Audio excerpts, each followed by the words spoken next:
Gracias al Señor por el tiempo de comunión delante de Él.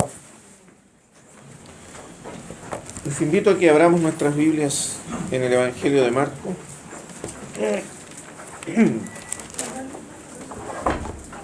Vamos a leer algunos versículos aquí. Pero antes vamos a orar una vez más al Señor.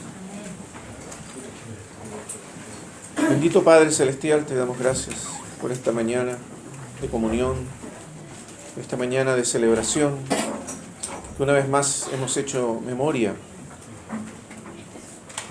del sacrificio de Jesucristo, de su muerte, de su entrega, de su amor, de la sangre que derramó por nosotros, del precio que pagó por nuestra redención. Cuán grande es el Señor, cuán grande es su obra. Señor, que tu Espíritu Santo mantenga siempre viva en nosotros la llama de la fe que descansa en Cristo y en su obra perfecta a nuestro favor. Te pedimos ahora que tu Espíritu también nos pueda guiar, nos pueda enseñar, nos pueda instruir. Necesitamos oír tu voz. Necesitamos oír tu voz que conduce, que pastorea, que dirige a tu iglesia por el camino de tu perfecta voluntad.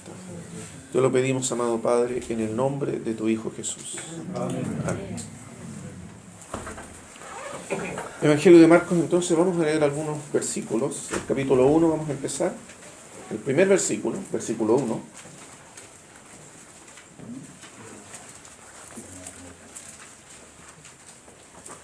Evangelio de Marcos 1:1. Principio del Evangelio de Jesucristo, Hijo de Dios.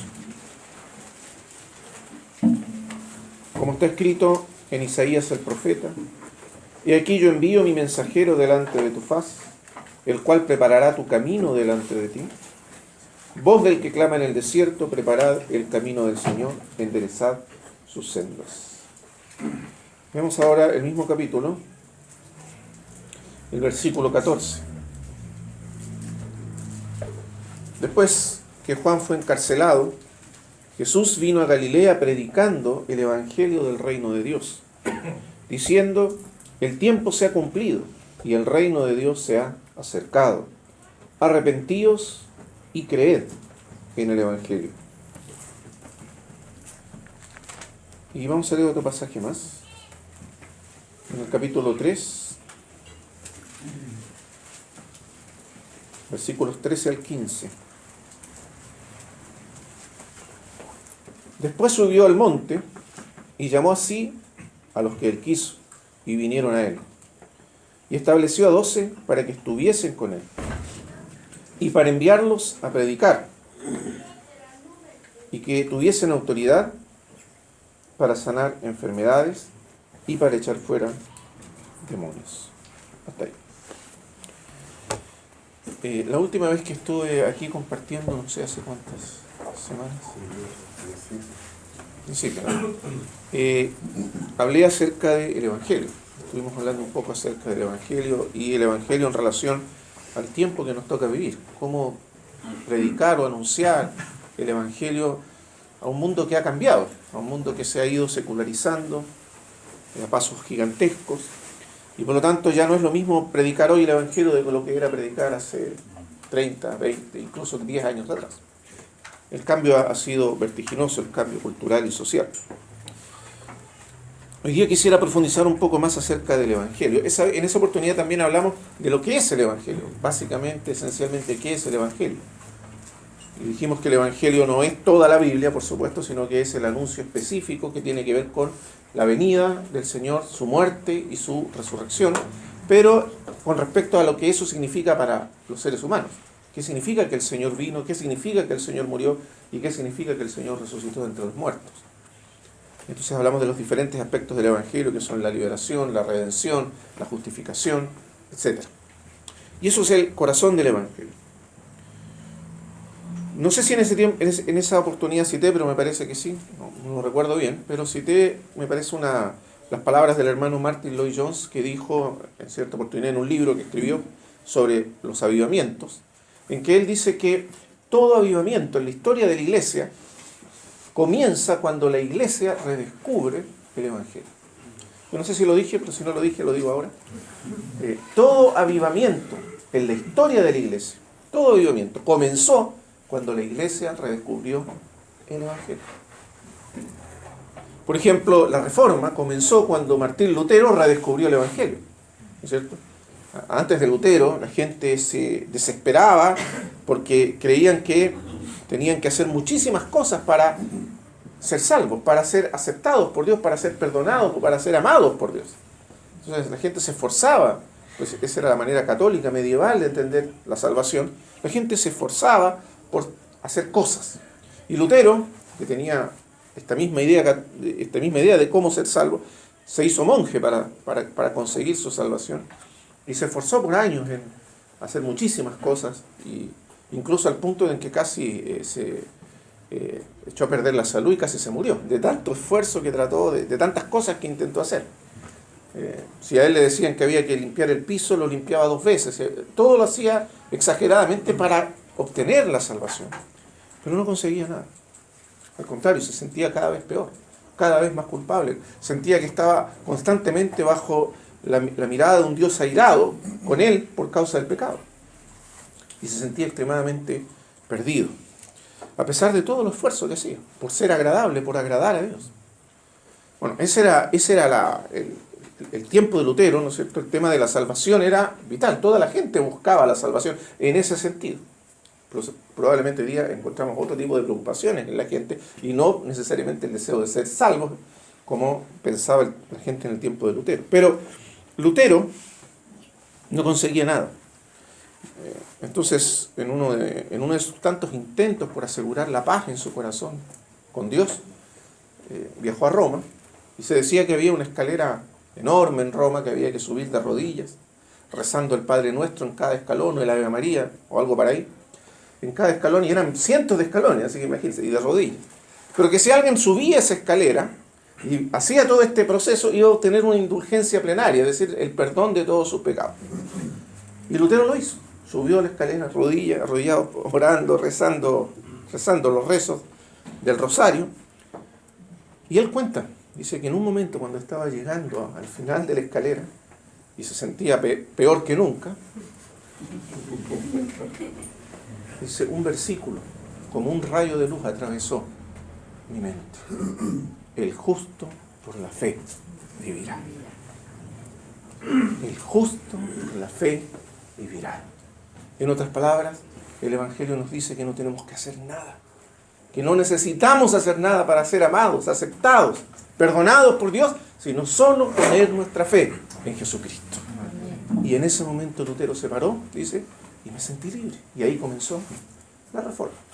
Cuando el corazón de un hombre fue cambiado, fue libertado por el poder del Evangelio. 200 años después de la Reforma, ahora vamos a Inglaterra en el siglo XVIII, principios del siglo XVIII. La Reforma había llegado a Inglaterra, Inglaterra se había convertido a la Reforma, la iglesia anglicana, aunque mantuvo muchas de las formas exteriores del catolicismo, los rezos y cosas, pero la teología anglicana se convirtió al protestantismo. Adoptaron el protestantismo y la Reforma y la salvación por la fe. Pero en ese tiempo el evangelio o la doctrina evangélica se había convertido en un mero credo formal, nominal, exterior, sin vida, sin realidad. Se había hiperintelectualizado. Entonces se creía que lo único que se necesitaba para ser salvo era el asentimiento mental, intelectual a ciertas verdades, credos reformados, y eso era todo. Pero no cambiaba nada. Y en ese tiempo algunos jóvenes en Oxford, estudiantes de Oxford, entre los que se encontraban Charles Wesley, su hermano John Wesley y George Whitefield, otro más, empezaron a sentir inquietudes religiosas, querían algo más que este simple cristianismo nominal. Y entonces querían agradar a Dios, hacer las cosas bien, como ellos pensaban, ser buenos cristianos. Y entonces se imaginaron que la manera de ser buenos cristianos y agradar a Dios era ser extremadamente celosos en cuanto a la santidad de vida. Entonces desarrollaron una metodología de santificación, de santidad de vida, y porque eran muy metódicos en todo lo que hacían. O sea, oraban a tal hora, leían la Biblia tanto tiempo, después hacían confesiones, en fin, un montón de actividades espirituales, entre comillas. Y por eso a los demás, para reírse un poco de ellos, en Oxford los llamaron los metodistas. Y de ahí viene el nombre metodista que llega hasta el día de hoy. Pero la verdad que estuvieron así 5 años estudiando en Oxford y no pasaba nada. Eran muy rigurosos en todo caso. Y al final Wesley y su hermano se fueron de misioneros a Estados Unidos. Recuerda que Estados Unidos era una colonia entonces. Y había muchos indígenas. Entonces ellos fueron enviados allá como misioneros. Y partieron. 5 años estuvieron allá, predicando el Evangelio de la manera en que ellos lo entendían, como un método de esfuerzo personal para agradar a Dios. Resultado, nada, no se convirtió nadie. Entonces, después de 5 años, pues, se devolvieron a Inglaterra muy frustrados, muy amargados, no había pasado nada. Y cuando iban en el barco, esto ya es una historia famosa, conocida, el barco fue atrapado en medio de una enorme tormenta que duró muchos días, quizás una semana, parecía que es un día. Y Wesley, aterrado, se escondió debajo del camarote, pensando que se había acabado todo. Pero de pronto, en esos días, porque fueron muchos días, se dio cuenta que había un grupo de personas allí en el barco con él, que no tenía miedo, que estaban tranquilos, que estaban en paz, que incluso se atrevían a cantar alabanzas mientras la tormenta movía el barco para un lado y para otro. Cuando terminó el viaje, finalmente no se hundió el barco, llegaron al puerto, a Inglaterra, descendieron, él se tomó contacto con esta gente y les preguntó, bueno, ¿quiénes son ustedes? ¿Cómo son capaces de no alterarse, de no angustiarse? Yo con todo bueno, era un estudiante brillante de Oxford, por un lado, y por otro lado, con todo su bagaje metodológico de santidad, por decir así, no fui capaz de resistir algo así, pensaba Wesley. Y ustedes sí, ¿quiénes son? Y ellos le dijeron que eran moravos. Los moravos eran hermanos que habían comenzado un avivamiento hace unos años antes en Hernut, Alemania, una villa, donde el conde Zinzendorf había recibido a muchos refugiados de las persecuciones religiosas. Y allí el Señor había derramado su espíritu y había comenzado un enorme avivamiento. Entonces los moravos le dijeron, mire, nosotros le contaron un poquito, y lo invitaron a una reunión en Londres. Y él fue, porque sentía que necesitaba algo, que algo le faltaba. Y él dice que cuando entró a esa reunión había un pastor predicando el Evangelio. Pero estaba predicando basado en Lutero. Estaba tomando la historia de Lutero como base para contar qué significa el Evangelio. Mire cómo se relacionan las cosas. Y dice Wesley que él se paró allí, atrás, escuchando.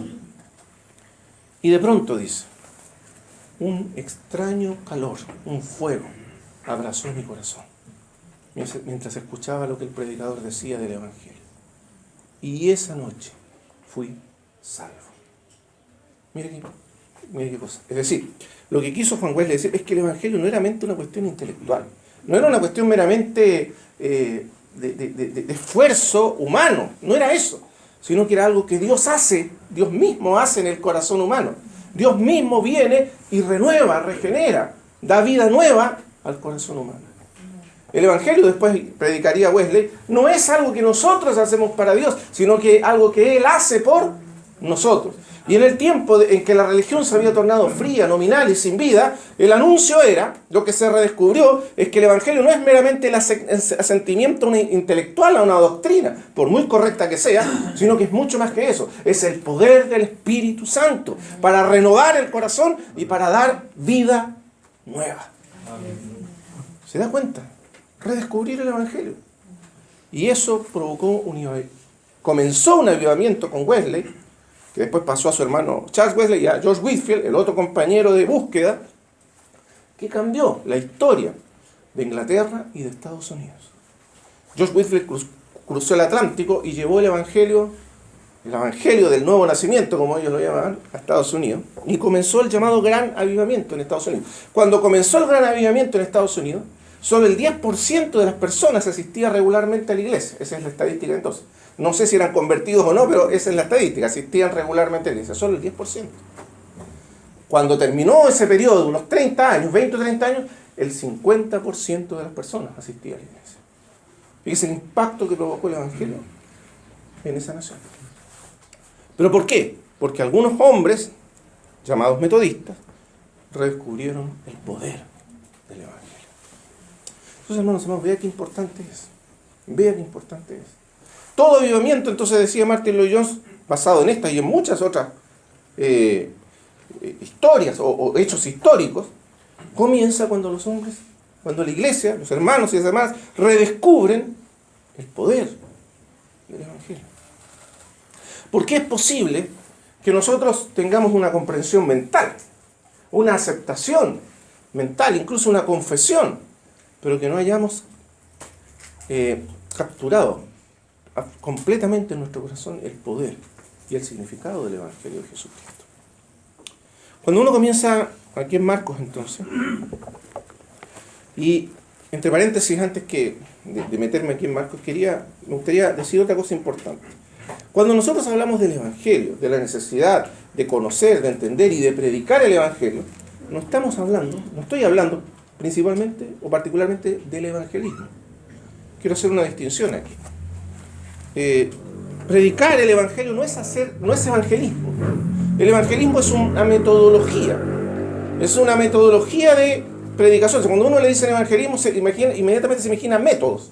Cuando yo era joven, yo nací en una iglesia evangélica, entonces las iglesias evangélicas enfatizan mucho, o enfatizaban, no sé ahora, pero en ese entonces, el evangelismo. El evangelismo era uno de los temas. Y el evangelismo, ya uno lo hacía en clases, y lo preparaban, y lo capacitaban para hacer evangelismo. El evangelismo era como una especie de área de la iglesia que tenía que ver con precisamente la metodología o la manera en que se debía predicar el evangelio. Entonces uno tendría que identificar evangelio con evangelismo. Y a uno le decían, en ese tiempo, por ejemplo, le enseñaban las 4 leyes espirituales. No sé si alguna vez usted oye hablar de las 4 leyes espirituales, pero las 4 leyes espirituales, básico, ¿no? Que usted es un pecador, bueno, en fin. Y que uno había que aprendérselas de memoria, había que aprenderse bien las objeciones, y había que ser capaz de hablarle a cualquier persona, en cualquier contexto, rápidamente, velozmente, del Evangelio, a ver si logramos que hiciera la oración del pecador. O sea, era una metodología para hacer que una persona rápidamente, y en unos 20 minutos, media hora, una hora como mucho, ¿no es cierto?, creyera, aceptara y se convirtiera haciendo la oración del pecador. Ahora, eso ponía una enorme presión sobre algunas personas. Recuerdo que, por ejemplo, a mí nos decían que teníamos que en todo momento, en todo lugar, predicar el Evangelio. Y cuando yo iba en la micro, era una tremenda batalla para mí pensar que tenía que hablar a la persona al lado. ¿Le hablo, no le hablo? En fin. Y como yo era tímido, al final casi nunca le hablaba y me sentía muy culpable. Entonces, con el tiempo, esta cuestión del evangelismo, no el evangelismo se empezó a poner medio como un peso, como una carga enorme, difícil de sobrellevar. Y yo creo que para muchos hermanos ha sido así. Porque confundimos evangelio con evangelismo. Por ejemplo, predicar en la calle, o predicar en las plazas, o hacer campañas, todo eso es evangelismo. Son metodologías. Metodologías por lo demás nuevas en la historia de la iglesia, que no tienen muchos años. No necesariamente eso es predicar o anunciar el evangelio. Entonces me gustaría que en nuestra mente hiciéramos la distinción. Hace poco estábamos hablando con algunos hermanos sobre esto, sobre la necesidad de restaurar el evangelio, la importancia central del evangelio para la vida de la iglesia. Y entonces muchos como que se empezaron a sentir incómodos porque ellos pensaban que esto era restaurar el evangelismo. O sea, esto de tener que predicar con las 4 leyes, de hacer esto, de hacer esto. Y claro, para muchos eso es un poco difícil. Entonces, hay que hacer esa distinción. Pero vamos a tratar de entender qué significa restaurar el evangelio en el corazón de la iglesia. Marcos capítulo 1, entonces lo que leímos. Fíjense que el evangelio de Marcos comienza diciendo principio del evangelio de Jesucristo, Hijo de Dios. Así comienza este evangelio. Es decir, ya nos anuncia el escritor, desde el primer momento, que el gran tema o asunto de este libro es el evangelio de Jesucristo. El evangelio de Jesucristo. Ahora, es súper importante entender que la palabra evangelio no es una palabra que tiene un origen directo en el pensamiento cristiano, es una palabra que se tomó prestada del griego, de la lengua griega. Y para los griegos, un evangelio era una buena noticia, pero no una buena noticia así chiquitita, una buena noticia, sino que era una buena noticia, una noticia liberadora, salvadora, transformadora. Era el anuncio de que algo tremendamente bueno había ocurrido. Eso era un evangelio. Déjenme explicarle el contexto para que se entienda mejor. Supongamos que una ciudad griega tomaba o se le anunciaba a una ciudad en Grecia que un enorme ejército enemigo se aproximaba a la ciudad para conquistar la ciudad. Un ejército poderoso, los persas o algún otro ejército de aquel entonces. Entonces, imagínense la angustia, el terror, el miedo, la desesperación de los habitantes de la ciudad, la ansiedad, el estrés que provocarían todos esa noticia, ese anuncio de que algo terriblemente malo venía en camino. Y las ciudades griegas eran pequeñas y tenían ejércitos, pero los griegos estaban divididos, entonces cada ciudad tenía su propio ejército. Y el ejército de la ciudad salía a defender la ciudad, a enfrentarse a este enorme ejército enemigo, con muy pocas esperanzas de vencer, de triunfar, pero salía. Y por una razón inexplicable, contra toda lógica, contra toda razón, el ejército de la ciudad prevalecía y derrotaba al ejército enemigo. Entonces un soldado o un mensajero corría desde el campo de batalla hasta la ciudad, y de hecho literalmente eso ocurrió. Entre paréntesis, así comenzó la primera maratón. La primera maratón comenzó cuando los griegos justamente se enfrentaron a los persas en la llamada batalla de Maratón, una llanura enorme llamada Maratón. Y contra todo pronóstico vencieron los griegos, al enorme ejército persa, vencieron. Entonces un soldado corrió desde el lugar de batalla hasta la ciudad para avisar que habían vencido, para anunciar la victoria. Y la distancia entre el campo de la ciudad desde el campo de batalla hasta la ciudad eran 42 kilómetros. Por eso la maratón tiene 42 kilómetros. Y el soldado llegó y anunció, corrió 42 kilómetros después de una batalla sin parar, llegó a la ciudad, gritó, hemos vencido, y cayó muerto. Eso era un evangelio, una buena nueva, una buena noticia. Algo tremendamente bueno ha ocurrido. Fuimos liberados contra toda esperanza, nos salvamos contra toda esperanza. Por eso, esa es la fuerza que tenía la palabra evangelio. Por eso cuando la Escritura dice principio del evangelio, imagínate, esto fue escrito para los griegos. Los evangelios fueron escritos ¿para quiénes? Principalmente para un público griego. Entonces cuando un griego leía esto, decía principio del evangelio, ya inmediatamente se pensaba, esto debe ser algo tremendamente bueno. Aquí hay un anuncio que algo muy bueno, una noticia extraordinariamente buena ha ocurrido. Cuando uno lee evangelio hoy no le dice lo mismo, pero para un griego el significado de la palabra evangelio era ese, principio del evangelio de Jesucristo. Yo no sé si tenemos una palabra hoy día parecida. ¿Habrá alguna? No hay, ¿verdad? Pero bueno, esa era la idea. Es el principio de la buena noticia, de la buena nueva, una noticia salvadora, liberadora, transformadora, un evangelio. Y cuando el Señor Jesús comenzó su ministerio, capítulo 1, versículo 14, después de que Juan fue encarcelado, Jesús vino a Galilea predicando el evangelio del reino de Dios. Entonces, la venida, la llegada del reino de los cielos a la tierra, el reino de los cielos se ha acercado, se ha aproximado, lo dice a continuación. El tiempo se ha cumplido. El reino de Dios se ha acercado. ¿Qué significa entonces esto? Una buena noticia. Una noticia transformadora, liberadora, extraordinaria. El reino de los cielos se ha acercado. ¿Qué significa esto? ¿Para qué se ha acercado el reino de los cielos? ¿Qué implicancias tiene para la vida humana que el reino de los cielos se haya acercado? ¿Qué implicancia tiene para todos los hombres, para las naciones, que el reino de los cielos se haya acercado? ¿Qué significa? Esa es la buena noticia. ¿Pero qué significa ello? Es lo que va a tratar el evangelio. Pero esto significa que el reino de los cielos significa que Dios mismo se ha acercado a los hombres. Piensa un momento en esto.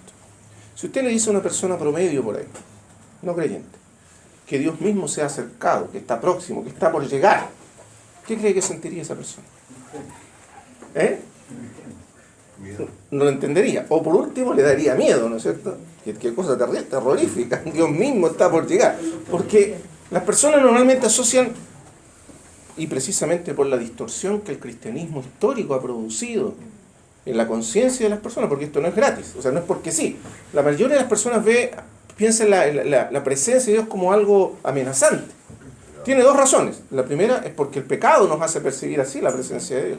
Pero la segunda es porque los cristianos, el cristianismo histórico también, ha presentado una falsa idea, una falsa imagen de Dios a los hombres, como un Dios, ¿no es cierto?, castigador, condenador, un Dios que está siempre listo para condenar, para castigar a los hombres. Y eso es culpa de la iglesia. Pero en el tiempo de los judíos, la venida del reino de Dios, vamos a ir al contexto histórico, la venida del reino de Dios no significaba que Dios venía a juzgar, a condenar, sino que Dios venía a salvar, venía a liberar. ¿No es eso maravilloso? Cuando uno lee el Antiguo Testamento, si ustedes lo leen cuidadosamente, se van a dar cuenta de una cosa extraordinaria respecto a la relación que Dios tenía con Israel como Dios, y que era absolutamente distinta a la relación que otros pueblos tenían con sus dioses. En los pueblos antiguos, la divinidad, los dioses, estaban asociados a los poderosos, siempre. Siempre estaban asociados a los poderosos. Se pensaba que cuanto más poderosa era una persona, política o económicamente, más cerca estaba de los dioses. Es por eso que, por ejemplo, en todas las mitologías griegas, los mismos griegos, todos los grandes reyes de la historia, los grandes héroes de la historia, los poderosos de la historia de Grecia, eran considerados semidioses, o sea, hijos de los dioses. Porque era la explicación. Si alguien era exitoso en la vida, si a alguien le iba bien en la vida, la única explicación era que tenía que estar más cerca de los dioses. De alguna manera tenía un contacto más estrecho.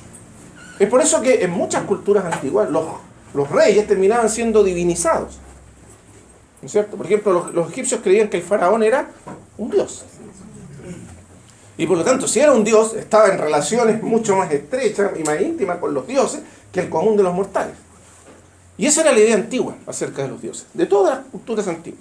Entonces, cuanto más una persona tuviese poder en la sociedad, cuanto más influencia tuviera, cuanto más poderosa fuese, sea en términos mentales, intelectuales, o físicos, o económicos, lo que fuera, tenía que ser que estaba, esa era la explicación, debía estar más cerca de los dioses. Así pensaban los pueblos antiguos. Pero con el Dios de Israel no era así. Era absolutamente distinto, era un Dios único, porque Dios no se identificaba con los poderosos de Israel. No lo hizo nunca. Es más, si usted lee el Antiguo Testamento, se va a dar cuenta que la mayoría de los reyes, con excepciones, ¿no es cierto?, David, Salomón, casi gran parte de su vida, pero no al final, y algún otro rey, ¿no es cierto?, Josías, Ezequías, unos poquitos más. Pero la gran mayoría de los reyes no fueron reyes piadosos, ni reyes que caminaran cerca de la presencia del Señor, ni mucho menos, sino que reyes impíos. Para ilustrar esto, déjeme recordar una historia que está en el Antiguo Testamento. ¿Recuerda usted la historia de Naamán, el sirio? Se dice de Naamán que era un hombre extremadamente poderoso, capitán del ejército de Siria, en términos modernos o contemporáneos sería el comandante en jefe del ejército de Siria. Y dice que Jehová le había dado victoria a Naamán en las batallas y había liberado a Siria. O sea, era un héroe nacional, un hombre poderosísimo. Era un gran héroe, había vencido en las batallas, había dado liberación a su pueblo, tenía todo lo que el hombre puede querer en la vida en cuanto a poder. O sea, desde el punto de vista pagano, era un hombre en estrecha relación con los dioses. Así debía ser. ¿Qué otra explicación podía haber para semejante éxito en la vida? Pero mira lo que dice la Escritura. Tenía todo, pero era leproso. Mira qué interesante, ¿verdad? Tenía todo, pero leproso. Entre paréntesis, ¿no es esa la condición del hombre? El hombre puede tener todo lo que el mundo da.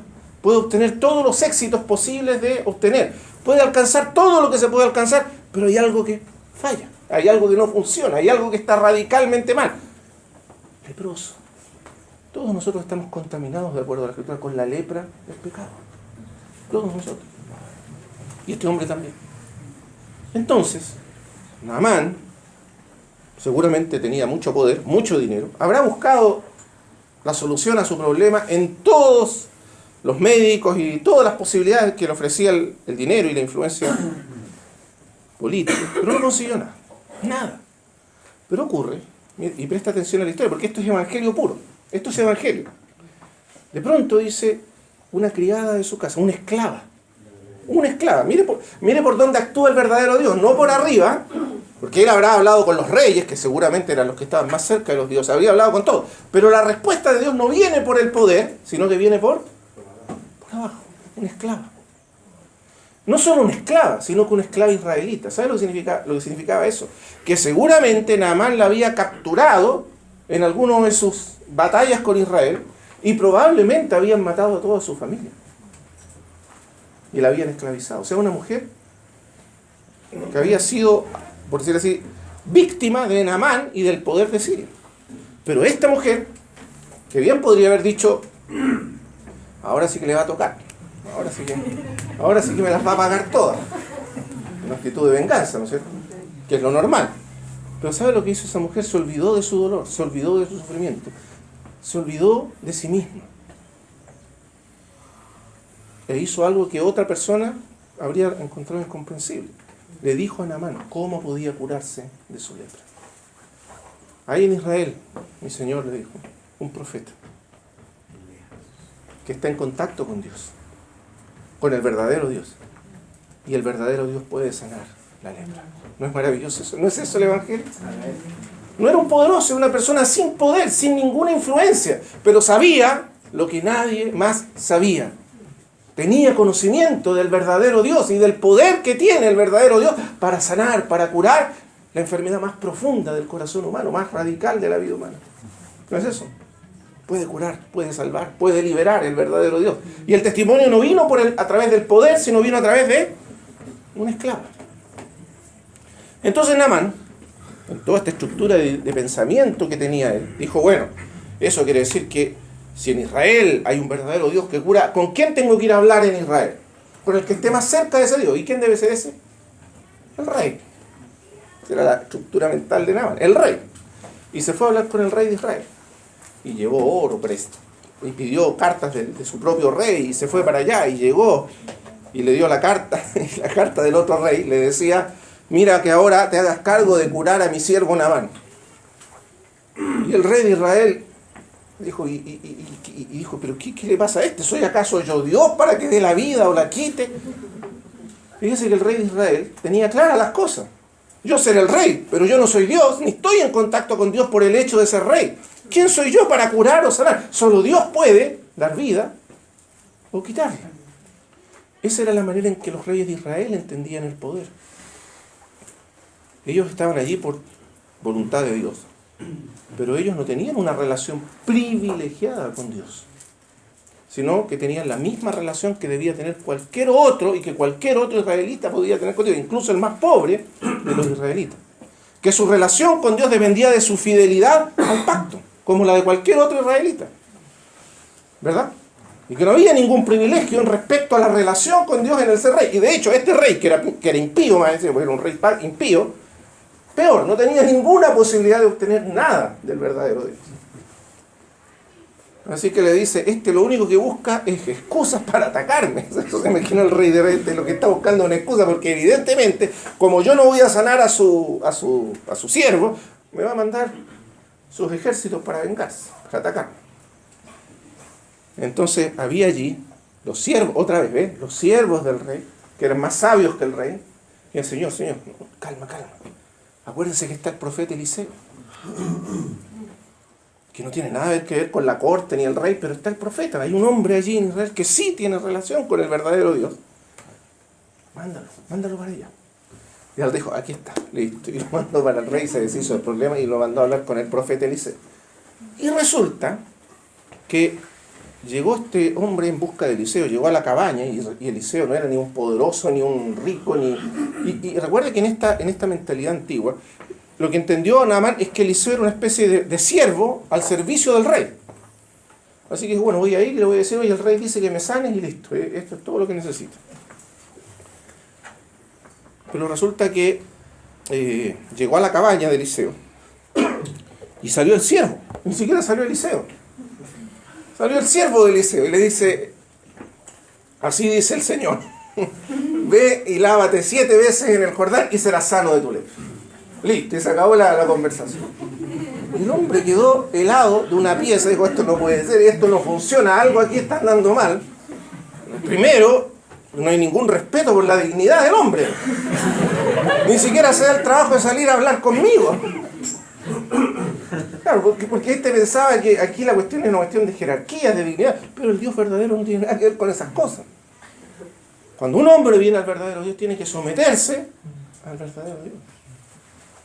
Entonces ya lo encontró ofensivo. En segundo lugar, le mandó al criado, ni siquiera lo saludó. Y en tercer lugar, le dijo, anda a bañarte al Jordán. Él dijo, pero ¿cómo? Dijo, en mi país, en mi no sé dónde, en Siria tengo ríos muchos, este es un arroyuelo, que allá tengo unos ríos enormes. No sé qué, ¿por qué no voy y me baño allá? Mire qué interesante, porque hay toda una ironía detrás de esto. Los poderosos no entienden a Dios. Los poderosos no comprenden los caminos de Dios. Los poderosos no tienen ninguna relación especial con Dios. Aquí se los muestra todo como unos despistados, que no entienden qué está pasando, y los que saben son los criminales. En su momento, ¿quién sabía? No el rey, no los poderosos de Siria, sino un esclavo. Y cuando llega Israel, ¿quién sabe? El rey no sabe nada. Todo el tiempo, y esta es la ironía del Señor, todo el tiempo Naamán tiene que tratar con siervos, esclavos y criados. Todo el tiempo. Porque Eliseo ni siquiera sale a hablar con él, sino que manda a su criado. Entonces, Naamán debe haber dicho, yo esperaba, mire la mentalidad de Naamán, que saliera el profeta, hiciera un gesto ceremonioso, y mandara no sé qué cosa, y un rito, y entonces yo iba a ser sano. Se da cuenta cómo las personas se relacionan con Dios de manera equivocada, con ideas, preconceptos, prejuicios errados acerca de quién es el verdadero Dios. Él pensaba que la situación tenía que acomodarse a la dignidad de él, que él tenía una dignidad y que esa dignidad tenía que... No, nada. Era más bien humillante la situación. Era, anda a bañarte al Jordán. Era una cosa humillante para él. ¿No es así? Nada digno, nada pomposo, nada que lo... Al contrario. Pero además de eso, fíjese que el hombre se enoja, se enfurece, dice, ya me voy, esto es una tontera, me voy de vuelta a mi país. Y los siervos, otra vez, de Naamán se le acercan al Señor, mi Señor. Si el profeta te hubiese dicho que hicieras una cosa muy difícil, no la habrías hecho. Tal vez tú esperabas que tu dignidad, tu capacidad, era un héroe. Requería que alcanzara la sanidad a través de una empresa difícil, un esfuerzo gigantesco, algo heroico. Pero Dios no le pidió nada heroico. Eso es el Evangelio. No es que nosotros podamos salvarnos a nosotros mismos. Nada de lo que hagamos podrá salvarnos. Él nos salva por pura gracia. Y no le pide nada heroico, ni nada que sea un esfuerzo, nada en lo cual Él puede decir, esto es mérito mío, es un logro mío. Sino que lo manda a meterse al agua 7 veces. Algo que puede hacer un niño, una guagua, ¿o no? Nada difícil, muy fácil. Pero los siervos dicen, si te hubiese dicho que hicieras algo muy difícil, no lo habrías hecho. Sí, la verdad que sí, eso es lo que yo esperaba. Bueno, pero ahora Él te dice que hagas algo fácil, con mayor razón. Hazlo. Y el hombre a regañadientes, ya, bueno, lo hago. Se metió al Jordán 7 veces, y en la 7ª vez, su carne era como la de un niño. Y fue sanado. ¿Sabe lo impresionante de esto? No solo que fue sanada la lepra de su cuerpo, sino que el corazón de Naamán fue curado. Literalmente, porque si usted sigue la historia, Naamán se convirtió al Dios vivo. Se convirtió. Porque después le envió a Eliseo regalos y presentes que Eliseo no aceptó. Pero le dijo lo siguiente, mi Señor le dijo, cuando mañana yo entre al templo de mi Dios allá, del Dios de Siria, junto con mi rey, porque él tenía la posición de él era tan importante que era él quien entraba al lado del rey, para hacer la ceremonia de adoración y postrarse ante el ídolo. Dice, que Dios me perdone si yo me arrodillo, porque estoy obligado por mi cargo, pero sepa que mi corazón nunca se arrodillará otra vez delante de ese ídolo. Porque el verdadero Dios es el Dios de Israel. ¿No es eso maravilloso? Amén. Es el Evangelio. Pero fíjese cómo el paradigma de cómo Dios se acerca a los hombres es tan distinto. Dios no actúa a través de los poderosos, Dios no actúa a través de los que tienen poder, sino que a través de los humildes. También puede actuar a través de los que tienen poder, pero lo que quiere decir es que Dios no está asociado necesariamente al poder humano de ningún tipo, sino que está asociado con los que son humildes de corazón y de espíritu. Una gran lección del Antiguo Testamento respecto al Evangelio. Entonces, eso significa que Dios se ha acercado. Entonces, para los israelitas, La presencia de Dios no significaba que Dios se aliaba con los poderes opresores del mundo, sino todo lo contrario, que Dios venía a liberar a los hombres de todos aquellos poderes que los oprimían. Por eso los israelitas esperaban al Mesías. Para ellos el Mesías era un libertador político, ¿pero de qué? De la opresión romana, particularmente, de la opresión romana. Entonces, la venida del reino de Dios siempre se entendía como algo liberador para la humanidad. Dios viene para liberar a los hombres de los poderes que lo oprimen, de la lepra que destruye al hombre, de los poderes demoníacos que oprimen a la humanidad, ¿verdad? Del poder del pecado y tantas otras cosas que son de la enfermedad, porque después habla, ¿no es cierto?, de la enfermedad, de la muerte que oprime a los hombres. O sea, la presencia de Dios en el mundo es la mejor noticia que puede ser dicha, anunciada. Dios no está en contra de los hombres, sino que está a favor de los hombres. Este Dios es el Dios nuestro, dice el profeta. Él mismo vendrá y nos salvará y nos libertará. Amén. En el tiempo antiguo, los israelitas recordaban que cuando Dios intervino por primera vez en la historia humana, lo intervino ¿para qué? Para salvarlos, para liberarlos, para rescatarlos de la esclavitud y hacerlos un pueblo libre. Y el rescate de Dios, o la liberación que ellos recibieron, fue la liberación del poder de Egipto. Y recuerdan que Dios juzgó a los dioses de Egipto para salvarlos. Es decir, es el juicio sobre todos aquellos poderes culturales y que muchas veces están sostenidos por poderes demoníacos que oprimían a la nación en Egipto. Y los liberó. Entonces, Dios no vino para oprimir a los hombres, o para cargarlos, o para condenarlos, sino para salvarlos. Eso es fundamental respecto a la naturaleza del Evangelio. Entonces, el problema es que la iglesia, lo que le pasaba a Juan Wesley, se ha vuelto y se vuelve, y la tendencia natural del corazón humano es volverse hacia la religión, es volverse religioso, es decir, es creer que la salvación, o el estar bien, o el ser amado o aceptado, pero tiene que ver con algo que nosotros hacemos para Él, lo que pensaban amar. Tengo que hacer algo muy difícil, algo heroico para merecer que Él me cure. ¿Y cuántas veces los cristianos parece que eso anunciamos? Entonces, en el tiempo de Jesús ese era el asunto. Había una religión judía opresiva sobre los hombros de las personas, que les decían que la única manera de agradar a Dios era hacer un sinfín de prácticas y obras, y que de esa manera iban a ser amados y aceptados por Dios. Entonces, cuando Cristo anuncia el Evangelio, el Señor Jesús anuncia el Evangelio, le está diciendo que iban a ser libres también de la opresión religiosa a la cual estaban sometidos. ¡Ay de vosotros, escribas y fariseos! Porque atáis pesadas cargas sobre los hombros de los hombres, y vosotros ni con un dedo las queréis tocar.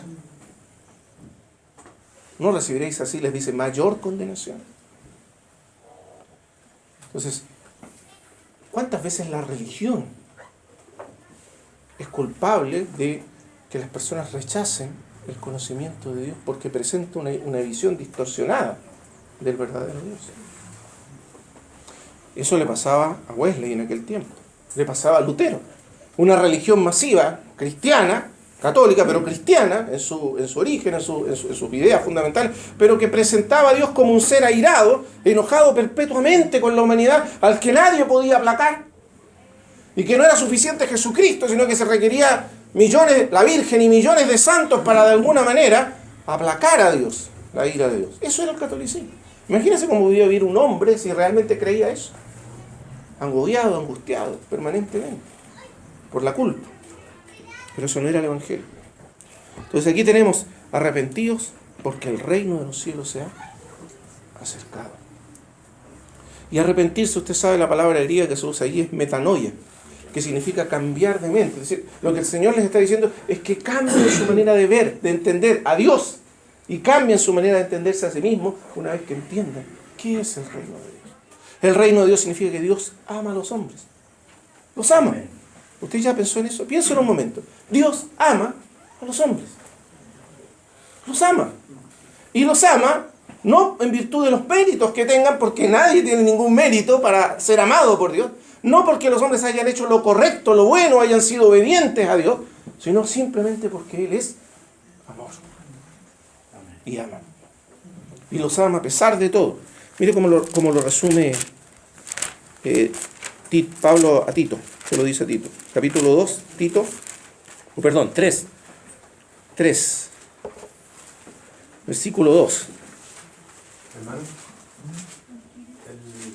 ¿el arrepentimiento es uno solo o son muchos arrepentimientos? Hay un arrepentimiento inicial que nos salva, pero arrepentirse significa cambiar constantemente de mente, porque significa cambiar de mente. Y es un proceso que es un punto de partida, pero también es un proceso. Es un cambio, no una lamentación. No. Ahora vamos a profundizar eso. Fíjese, el versículo 2. Que a nadie difamen. Tito 3:2. Le dice, recuérdales esto, que a nadie difamen. Que no sean pendencieros, sino... Qué interesante esto, está muy actual el concepto. Que no sean pendencieros, sino amables. Mostrando toda mansedumbre para ¿con quién? Con todos los hombres. Porque el contexto era claro, el cristianismo era resistido. El mensaje del evangelio era resistido por los paganos. Y la tentación era violentarse, enojarse, agredir, atacar, cuando otros rechazan nuestros puntos de vista o no concuerdan con lo que nosotros decimos. Eso es pendenciero, peleador. Pendenciero es peleador. No sean peleadores. No es algo bien actual para nosotros, ¿no? Porque esto es antiguo, pero sigue siendo vigente. Y la razón que da Pablo para que no seamos así, sino que dice mostrando toda mansedumbre para con todos los hombres, es porque dice nosotros también en otro tiempo. O sea, aquellas personas con las cuales discutimos, y aquellas personas que se nos oponen, que rechazan nuestra fe, rechazan lo que decimos, lo que hacemos, bueno, nosotros éramos de esos también antes. También estábamos allí. También éramos pendencieros, rebeldes, también agredíamos y atacábamos a los que discordaban de nosotros. Entonces dice, nosotros también éramos en otro tiempo insensatos. ¿Qué significa insensatos? Sin sentido, no entendíamos las cosas. También nosotros. ¿O usted era sensato antes de Cristo? No, el pecado nos hace insensatos. Y éramos rebeldes y extraviados. O sea, estábamos perdidos, no sabíamos dónde andábamos. Esclavos de concupiscencia, también estábamos esclavizados de nuestros deseos. También. Y deleites diversos, viviendo en malicia. Malicia significa con malas intenciones, malos pensamientos respecto a los otros. Eso es la malicia. Malos pensamientos y malas intenciones. Así éramos nosotros, ¿o no? Teníamos malas intenciones. Y dice, y en envidia, ¿no envidiábamos? Cuando veíamos que alguien se destacaba o le iba mejor que nosotros, inmediatamente nos daba como una especie de ¿por qué él y no yo? Envidia. Aborrecibles. O sea, no éramos personas amables. Amables en el sentido de que no éramos personas a las cuales fuese fácil amar. Eso significa aborrecibles. No éramos personas fáciles de amar. ¿No es cierto? Éramos personas difíciles. En Cuba tienen un dicho, dicen, este hermano no es fácil. Y eso significa que es difícil de convivir con él, no es fácil. Bueno, nosotros no éramos fáciles, ninguno de nosotros era fácil. Eso dice Pablo, aborrecibles. No éramos personas fáciles de amar, de convivir, de aceptar. ¿No es la verdad acerca de nosotros? Y además aborreciéndonos unos a otros. O sea, vivimos perpetuamente enemistados con otros, aborreciendo a otros por cualquier razón, porque no me gusta cómo se peina, cómo se viste, cómo come, cómo habla, no me gusta, así somos, ¿no? Esa es la naturaleza humana. No, me cae mal porque, bueno, me cae mal el color de los ojos que tiene. De presencia de Dios. Ese es el pecado en el corazón humano. Pero cuando se manifestó la bondad de Dios nuestro Salvador. Fíjese la bondad de Dios nuestro Salvador. Él es nuestro Salvador. Él es el que nos salva. Nadie más pudo salvarnos. Él es nuestro Salvador. Él nos salvó. Y su amor, y aquí está la frase, ¿para quién? Para con los hombres. ¿Qué hombres? Estos de acá arriba. Los que eran insensatos, los rebeldes, los extraviados, los esclavos de concupiscencias y deleites diversos. Los que están esclavizados de perversiones morales, perversiones sexuales, son estos. Estos, los que vivían en malicia, con malas intenciones. Porque uno dice, bueno, yo puedo aceptar, pero las personas malintencionadas yo no las aguanto, decimos uno, ¿cierto? ¿Verdad? Pero bueno, estos son los malintencionados, los que tienen malicia, y los envidiosos, y los aborrecibles, los que son difíciles de aceptar, de convivir, de amar, y aborreciéndonos, llenos de rencillas, rechazos, unos con otros. A esos hombres, dice Dios, los amó. A esos hombres, que éramos nosotros, no otros, éramos nosotros. Nos amó. Nos amó. Éramos como Naamán, leprosos. ¿Sabe que la lepra era una enfermedad, era la enfermedad maldita del tiempo antiguo? La lepra significaba que la persona leprosa perdía todo contacto con la sociedad, tenía que ser aislada porque era altamente contagioso. Perdía todo. Los sacaban y los encerraban en los leprosarios y nunca más, ni la familia ni nadie podía volver a visitarlo. No solo porque no es porque la familia los odiara, sino porque no se le permitía a las familias contactarse con los enfermos, porque podían traer la lepra a la comunidad, a la ciudad o a donde fuera. ¿Se da cuenta? Leprosos. Éramos todos leprosos. Pero Él nos amó. Qué maravilloso, ¿no? Eso es el Evangelio, pero necesitamos que eso esté vivo, que esté vigente en nuestro corazón. Nos amó. Nos amó.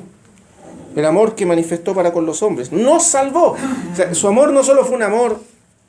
voy a parar aquí que no sé. A ver. Su amor no fue solo un amor que nos... No fue un amor simplemente de palabras, que Él nos ama, sino que fue un amor de hechos. Su amor que hizo por nosotros nos salvó. ¿Y a qué precio, verdad? ¿Cómo nos salvó el Señor? ¿Qué precio tuvo que pagar el Señor?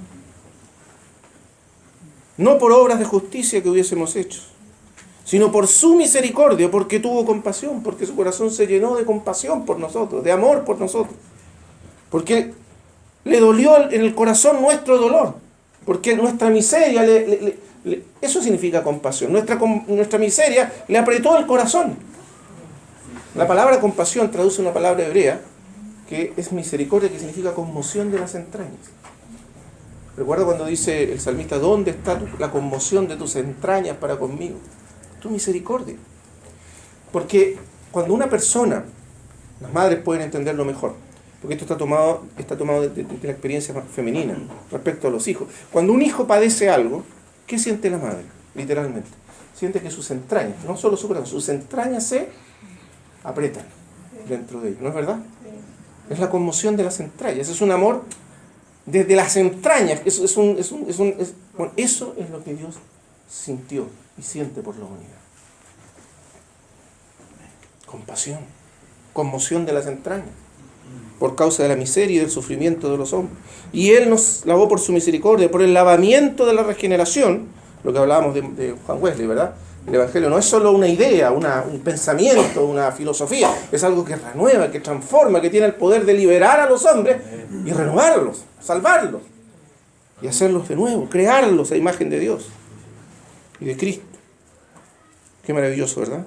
Y por la renovación del Espíritu Santo, el cual derramó en nosotros abundantemente.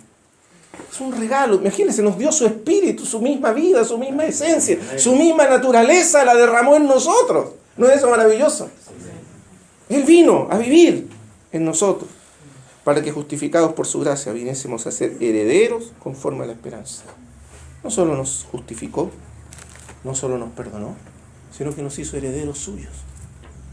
Nos hizo sus hijos, nos adoptó y nos hizo sus herederos. ¿No es eso maravilloso? Eso es el Evangelio. Y todo eso por gracia. Es un regalo, es un don, es una dádiva. Entonces, hermanos amados, piensa un momento en esto. Esto es el Evangelio.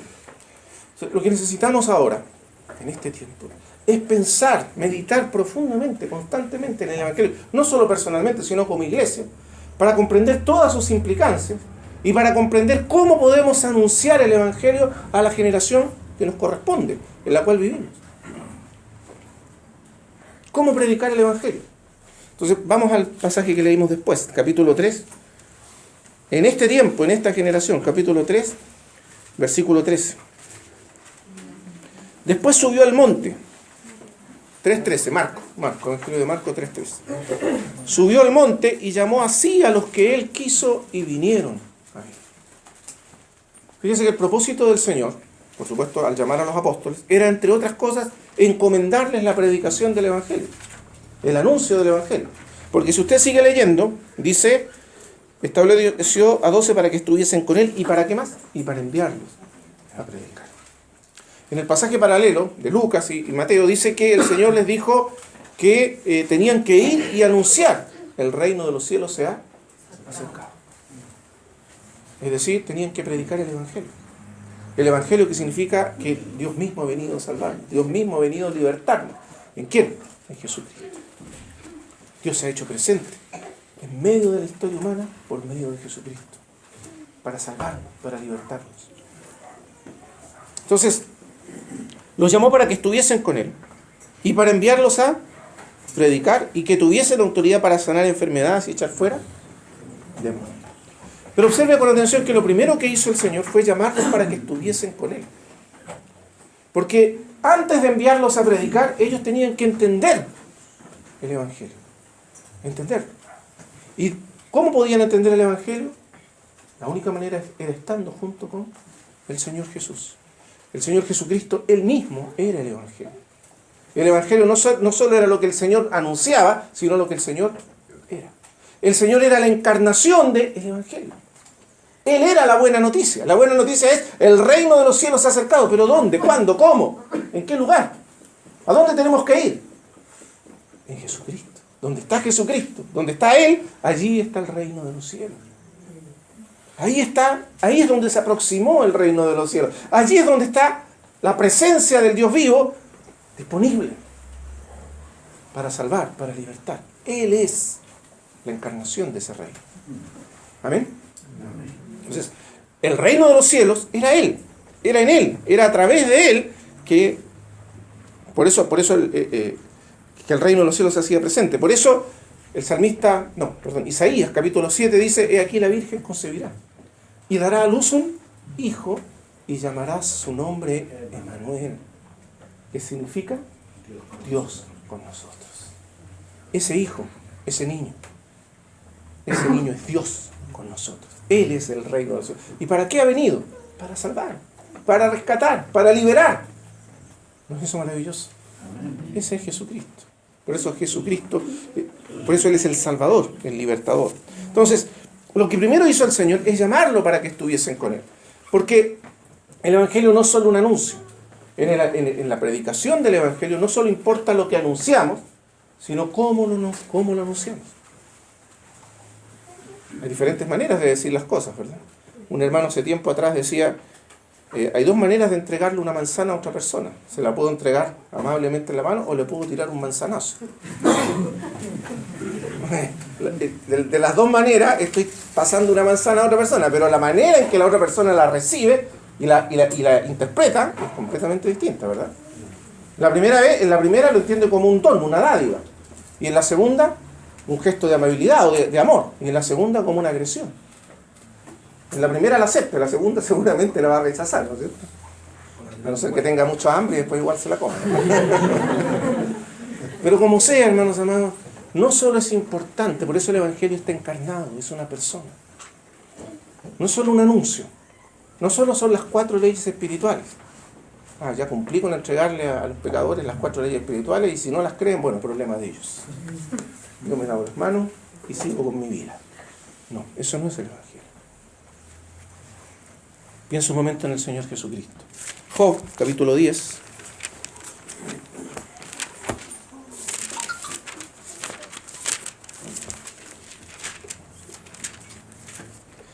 Versículo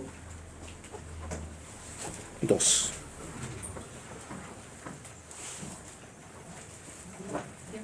Diez, 2. Sí. 2. Diré a Dios, no me condenes. Hazme entender por qué contiendes conmigo. ¿Te parece bien que oprimas, que deseches la obra de tus manos? Usted sabe que el gran tema del libro de Job es por qué es el problema del sufrimiento, del dolor, ¿verdad? El problema del mal y del dolor y del sufrimiento en la experiencia humana. Pero particularmente el problema del dolor y del mal en aquellos que obedecen a Dios o sirven al Señor o están en una relación correcta con Dios.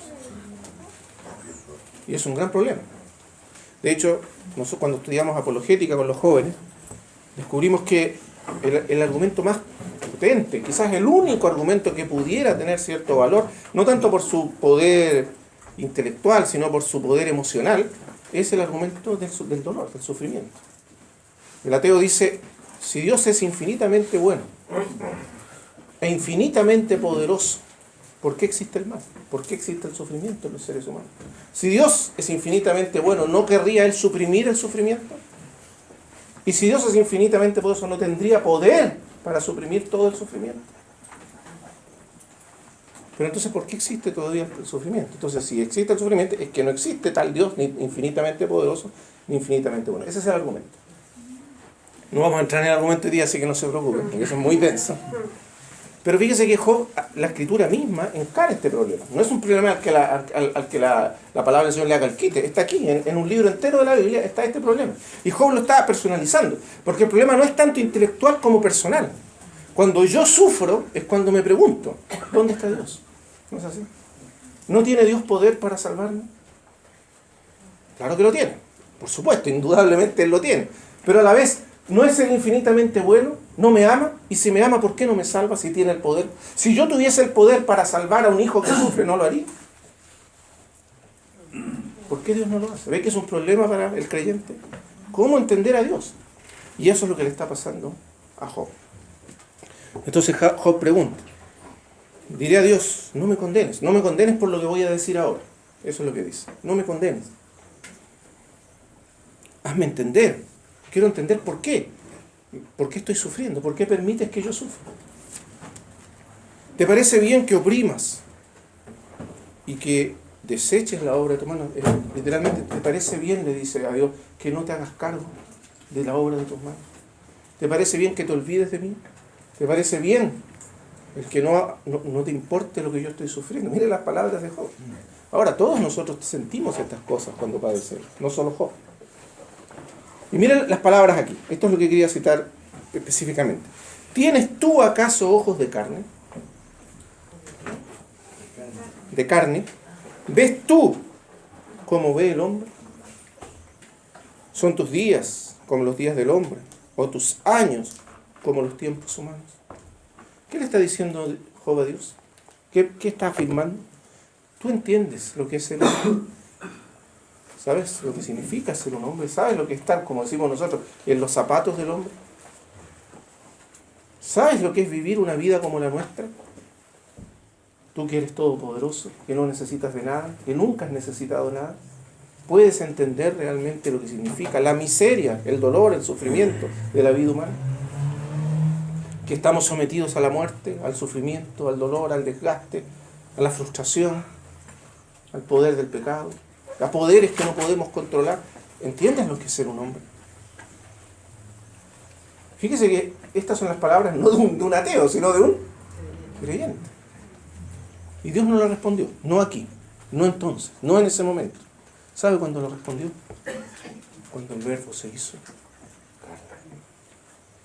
Dios mismo vino y miró con los ojos del hombre y caminó en los zapatos del hombre y sintió lo que siente el hombre y se sometió a todos los vaivenes y sufrimientos y necesidades de la vida humana. Vivió una vida como el hombre. ¿Para qué? Para salvarnos, para rescatarnos, para libertarnos, para que en medio del dolor y el sufrimiento humano hubiese salvación, para que el mismo dolor y el sufrimiento que el hombre experimenta se convirtiese en un camino para la expresión de su salvación, de su poder y de su gracia. Entonces Dios no suprime el sufrimiento humano. ¿Sabe lo que hace? Algo mucho mejor. Lo asume y lo transforma. Y lo transforma. Y a través del sufrimiento humano, Él obtuvo salvación eterna para todos nosotros. Cuando Él llevó sobre sí nuestro sufrimiento. Cuando Él cargó sobre sí todo nuestro dolor, toda nuestra angustia, toda nuestra tristeza. Él cargó sobre sí todos nuestros pecados, cargó sobre sí todos nuestros fracasos, nuestros errores, nuestras enfermedades. Es decir, todo el peso del dolor y del sufrimiento y del pecado y de la ruina de la vida humana, toda la lepra de la humanidad, la cargó sobre sí. Como un hombre. ¿Para qué? Para salvarnos, para darnos vida, para rescatarnos para siempre. Eso es el Evangelio. Dígame si eso no es glorioso. No es un Dios que está lejos, desde lejos, sino un Dios que está cerca, tan cerca que comparte nuestro camino, nuestro dolor, nuestro sufrimiento. Se identifica con nosotros. ¿No es así? Padece junto con nosotros. El Salmo ya lo decía, el Salmo dice, en toda la aflicción de su pueblo, Él fue afligido. Dios no se mantuvo ausente, lejano, remoto, intocable. Eso es lo que le está diciendo Dios, Jehová a Dios. Tú eres un Dios lejano, remoto, intocable. Pero Dios no se quedó allá, sino que vino y se hizo parte de toda la historia de la humanidad. En Cristo. Y por eso puede salvar. Porque la vida entró en la muerte para destruir a la muerte y salvarnos del poder de la muerte. La vida entró en este mundo pecaminoso para destruir el pecado y salvarnos del poder del pecado. La vida entró en este mundo para salvarnos del poder de todas las fuerzas malignas que acechan y acosan nuestra vida y nuestra existencia. Y eso es el Evangelio. Es poder de Dios para, y es salvación real, liberación. Si alguno no lo ha experimentado es porque no ha conocido el Evangelio, el poder del Evangelio. Porque el Evangelio realmente nos liberta, realmente nos salva. Quizás hoy día nosotros vivimos en el llamado estado de bienestar, en que el Estado y la sociedad nos ofrece protección. Y eso nos hace sentirnos equivocadamente más confiados, más seguros, y como que no necesitaríamos tanto de la ayuda de Dios. Pero eso es una falsa confianza. Es un ídolo falso de nuestra cultura. La verdad es que somos tan precarios y estamos en una situación tan terrible como siempre fue, solo que no nos damos cuenta. Por eso entonces aparece el reino de Dios, y el reino de Dios significa salvación, liberación. Dios mismo se hace presente en Jesucristo. Entonces, hermanos amados, ¿cómo predicar el Evangelio? La única manera es como lo hizo Cristo. Es ver a Cristo. Mirando a Cristo aprendemos a predicar el Evangelio. Y mirando a Cristo y a los discípulos del Señor, como Cristo y sus discípulos predicaron, es así como nosotros somos llamados a predicar el Evangelio. Y lo primero que observamos es que Cristo se introdujo en nuestra propia vida. Vino aquí, se identificó con nosotros, vivió nuestra vida. Amén. No solo desde lejos, sino desde cerca. Entonces, ¿cómo predicar el Evangelio? En primer lugar, tenemos que aprender de Él, de la manera en que el Señor se aproximaba a los pecadores. Yo creo que hay quizás uno de los ejemplos más extraordinarios de la Biblia de cómo el Señor se acercaba a los pecadores. Hay muchos, por supuesto, pero uno que nos puede servir de ilustración es la historia de la mujer junto al pozo ahí en Samaria, la mujer samaritana. Cuando usted empieza a leer el relato, leámoslo, vamos a terminar con esto. Capítulo 4 de Juan, Evangelio de Juan, capítulo 4. Mire lo que dice. Algunos detalles, algunos pequeños detalles que nos ayudan a nosotros hoy. Dice, cuando pues el Señor entendió que los fariseos, bueno, se lo vamos a saltar. 3. Salió de Judea y fue otra vez a Galilea. Pero mira el versículo 4. Y le era necesario pasar por Samaria. Ahora, el escritor no dice aquí todavía por qué le era necesario. Pero la verdad es que había una sola razón por la cual él tenía que pasar por Samaria. ¿Cuál? Encontrarse con esta mujer. El Señor tenía muchos asuntos importantes que tratar, pero nada era más importante que la salvación de los hombres, porque para eso vino Él. Y había una mujer en Samaria que desde la eternidad tenía una cita pendiente con Él. Y Él tenía que acudir a esa cita. No podía fallar, porque eso estaba desde la eternidad determinado que ese día, en ese lugar, él tenía que encontrarse con esa mujer. Era el amor de Dios el que estaba actuando en él. Y esa mujer tenía que oír el Evangelio. Entonces él fue a donde estaba ella. Primero, ella no vino a él, no tenía cómo venir. ¿Cómo podía una mujer samaritana llegar hasta el Señor? No podía. No había ninguna manera, habían trabas sociales, culturales, geográficas, de todo tipo. Para que ella pudiese, religiosas, para que ella pudiese llegar a Jesús. Pero el Señor pasó por encima de todos esos obstáculos y distancias para llegar hasta ella. Esa necesidad que aparece aquí, ¿qué clase de necesidad es? Es la necesidad de su amor. Es la necesidad de la compasión de Dios. Es la compasión y el amor de Dios lo que hacían que fuera necesario que el Señor fuera. No había otra explicación. Hasta Samaria. Y fue para allá. Y entonces llegó junto al pozo de Jacob, dice la Escritura, cansado del camino, y se sentó junto al pozo. Era como la hora sexta. Fíjese que fue un gran esfuerzo lo que hizo el Señor. No le fue fácil. Sino que realmente para llegar hasta ella tuvo que hacer un gran esfuerzo. Se cansó el Señor para llegar hasta ella. Entonces fíjese que para identificarnos con el Evangelio y predicar el Evangelio como el Señor, tenemos que aprender también no solo a pasar por encima de todas las distancias que nos separan de aquellos a quienes somos enviados a predicar, sino que también tenemos que estar dispuestos a cansarnos, a sacrificarnos por ellos. Segundo, y llegó hasta allá. Y entonces dice, los discípulos fueron a comprar a la ciudad algo para comer, y él se sentó cansado junto al pozo, era como la hora sexta. Eso significa las 12 del mediodía, más o menos. O sea, el mediodía, cuando el sol pega con toda la fuerza sobre la tierra. Entonces se sentó y vino una mujer a sacar agua. Póngase un momento en el lugar de la mujer. Un judío, claramente un judío. Además un rabino, porque el Señor se vestía como rabino. Entonces, ni se atrevió a mirarlo, yo creo. Pasó bien escondida mirando así para que ni se diera cuenta quién era ella. Y como dice la Escritura, después una pecadora. Porque la razón por la cual esta mujer iba hasta ahora al pozo, a las 12 del mediodía, cuando los 40 grados de calor golpean la tierra, y nadie más iba a esa hora. La mayoría de las personas iban muy temprano o muy tarde. Pero como ella era una pecadora, no solo, como ella era una pecadora, era rechazada por el resto de las personas. Y por lo tanto, para evitar el rechazo, iba a la hora en que nadie iba, con el calor del sol. O sea, una persona, ¿se acuerda lo que dijimos? Aborrecible, que nadie quería tener por amiga, nadie quería verse asociado con esa persona. Una persona despreciada socialmente, despreciada y rechazada, no solo por motivos raciales, en este caso, incluso por sus compatriotas por motivos morales. Hermanos, ¿cuántas personas hay que nosotros sentimos que son rechazables por su conducta moral? No quisiéramos tener nada que ver con ellas, que no nos asocien con ellas. Pero el Señor Jesús fue hasta ella. Y lo más sorprendente es que le habló. Y más sorprendente aún de que le habló es que le pidió agua, le pidió ayuda. Fíjese que nosotros incluso podemos tomar una actitud condescendiente. Sí, yo me relaciono con los que considero moralmente defectuosos, pero lo hago de tal manera que yo aparezca como el benefactor, porque eso me permite mantener una posición de superioridad respecto a él.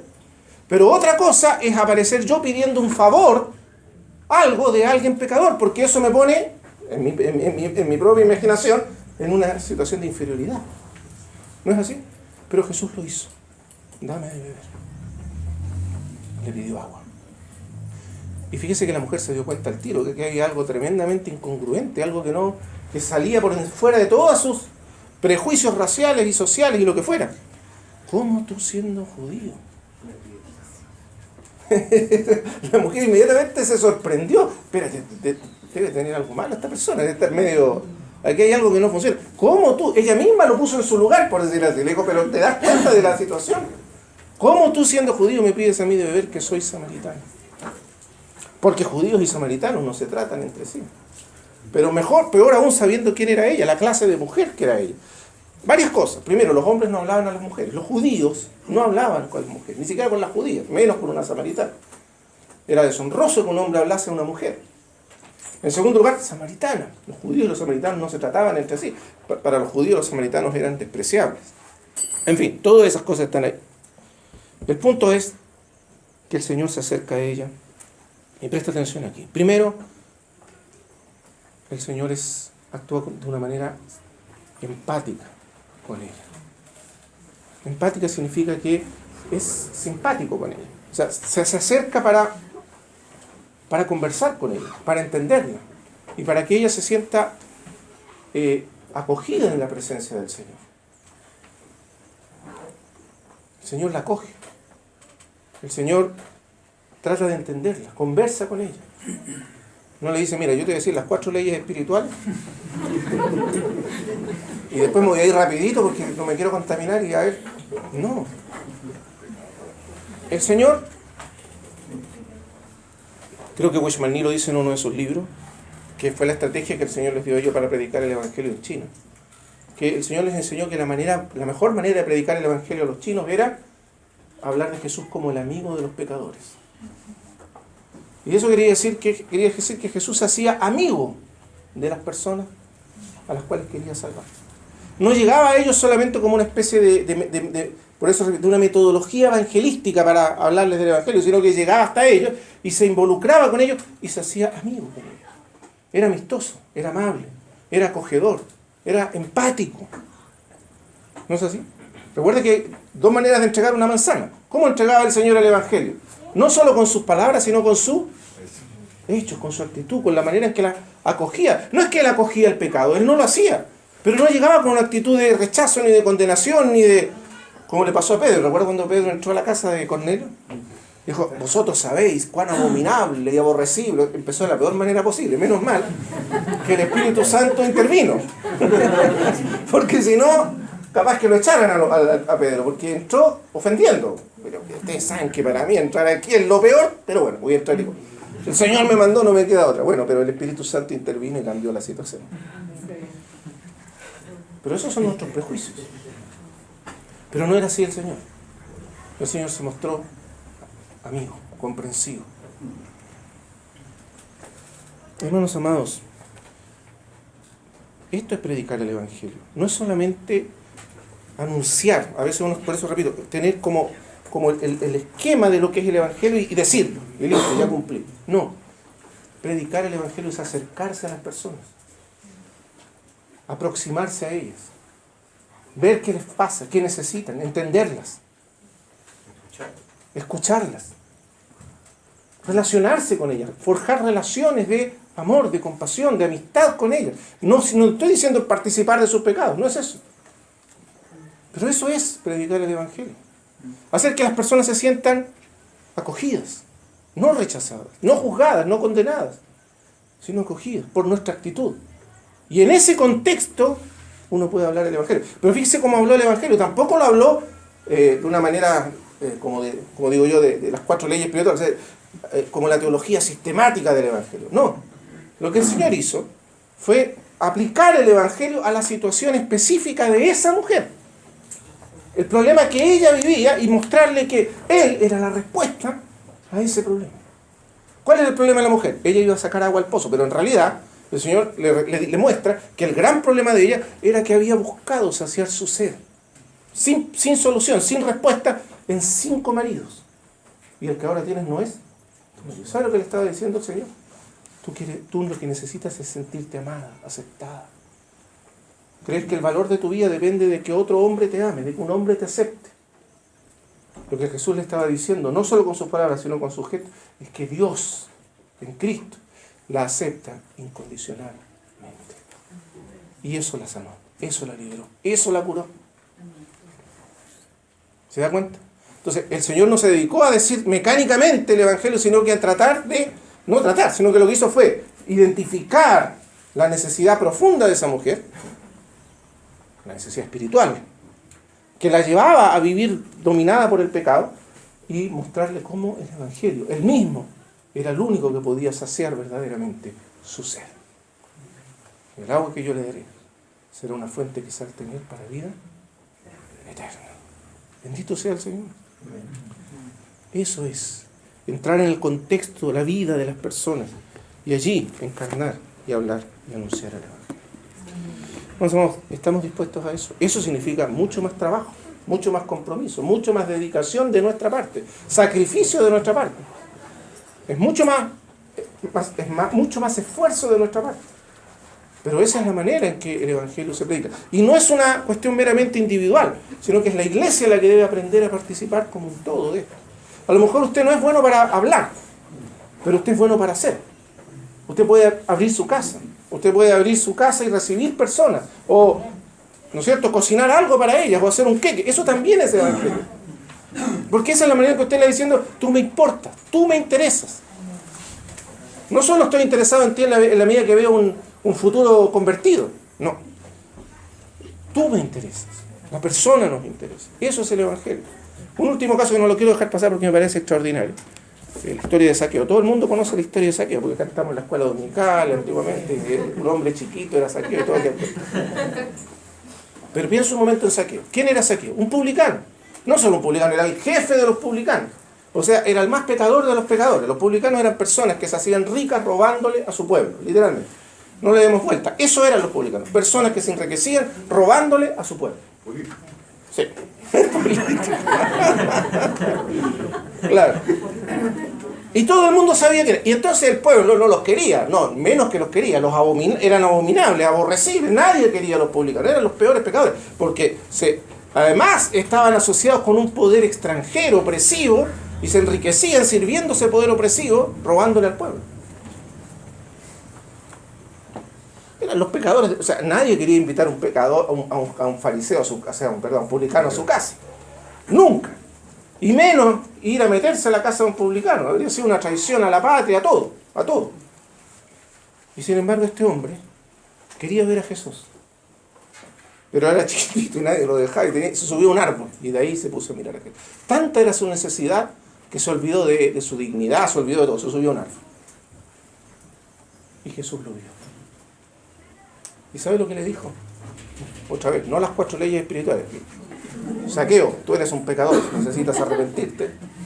¿Sabe lo que le dijo el Señor? Zaqueo, baja, apúrate, porque hoy voy a ir a comer a tu casa. Qué cosa tremenda. ¿Sabe lo que hizo? Lo levantó a los ojos de todos. Nadie se iría a meter a la casa de Zaqueo, era un pecador. Jamás, nadie quería aparecer relacionándose con él. Y Jesús le dice, yo voy a ir a comer a tu casa. ¿No es eso maravilloso? Eso fue lo que transformó a Zaqueo. No fue lo que Jesús dijo. De hecho, ni siquiera se nos dice qué dijo Jesús. No lo tenemos. ¿Sabe el énfasis del relato? Es lo que Jesús hizo por ese hombre. Le dijo, voy a ir a tu casa, y fue, y se sentó, y todos los fariseos murmurando y diciendo, este hombre come con los pecadores, este es aquí, este allá. Pero a Jesús no le importó nada. A él le importaba el alma de Zaqueo. Y comió con él, y se rió con él en la mesa, y lo pasaron bien, y de repente este hombre le dijo, hoy yo todo lo que tengo, y él lo tocó el Evangelio, lo alcanzó el Evangelio, y dijo, se puso de ahora en adelante, dijo, yo voy a devolverle a todos, cuadruplicado, si alguno está fe, y voy a repartir mis bienes, y en fin. Y Jesús le dijo, hoy ha llegado la salvación a esta casa. ¿Qué cambió ese hombre? ¿Qué tocó ese hombre? No tanto las palabras del Señor, sino las acciones, lo que el Señor Jesús hizo por él. Entonces recuerden, predicar el Evangelio no es solo presentar de manera ordenada, lógica, sistemática el Evangelio, sino que es actuar en unión con Cristo para mostrar el Evangelio. Que el Señor nos ayude. Y eso lo podemos hacer todos. A lo mejor usted no es un gran predicador y no necesita hacerlo, ni es un evangelista, pero todos podemos hacer cosas que muestren el amor de Cristo de manera tangible a los hombres. ¿Amén? Oremos al Señor. Padre Celestial, te damos gracias por tu palabra bendita. Gracias por el Evangelio de Jesucristo. Gracias porque el Evangelio no llegó a nosotros, como dice el apóstol, en palabras solamente, sino en poder.